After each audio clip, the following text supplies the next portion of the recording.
If working in a laboratory appeals to you, think about becoming a medical laboratory technologist.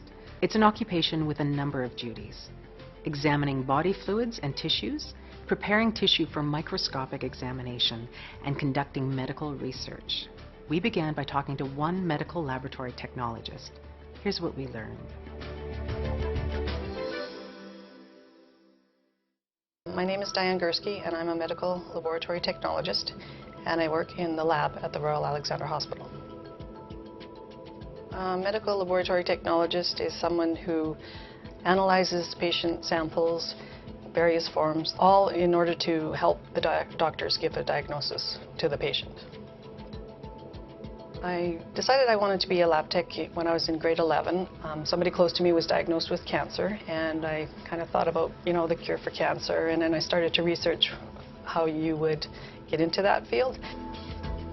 A medical laboratory technologist is the front line, handling the patient's samples such as blood, urine, stool.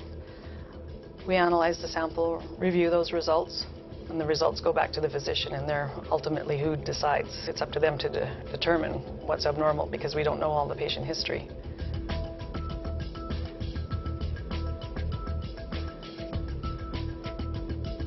The typical day in the lab would be, in this lab we run 24/7, so we cover all the shifts. They're mostly 8-hour shifts, 7 to 3, 3 to 11, 11 till 7 in the morning.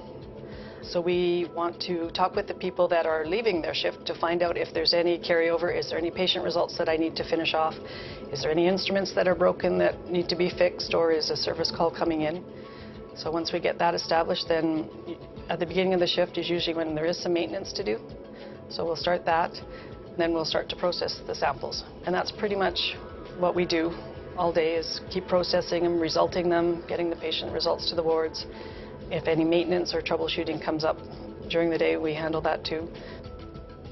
Specimens come into the lab in a variety of ways. They come by porter, patients come themselves to have their blood drawn. They come through a pneumatic tube system. We also have lab assistants that go out onto the wards and collect the samples and bring them back to the lab.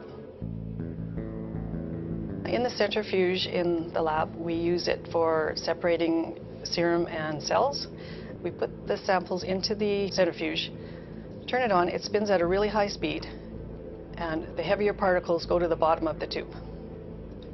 Then when we take the samples out of the centrifuge, we can see the definition between the serum and the cells. We use some cassettes in the lab for some of our instruments. It holds the blood samples. We put them into the cassette and then put them on the instrument.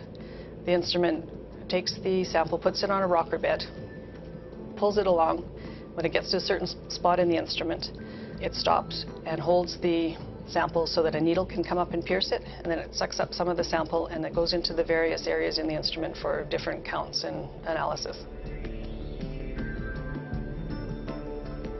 The osmometer is a manual technique that we use in the lab. We draw some sample into a pipette and put it into the instrument, and it measures it by freezing point depression. It freezes the sample and gives us a result on the particles based in the sample. Well, as a medical laboratory technologist, there are a variety of departments that you can work in: chemistry, coagulation, hematology. And other than being a lab tech in a lab, there's also research you could go into, be a lab scientist, quality improvement. There's also sales, or being a technical specialist for one of the companies that sells lab equipment, and also teaching. In my free time, I have 3 kids, so I spend a lot of time with them. So I'm quite involved in those activities, driving them here, there, and everywhere. The best kind of personality to be a lab tech is someone who is very conscientious and reliable, someone who is organized, fairly strong in sciences and math.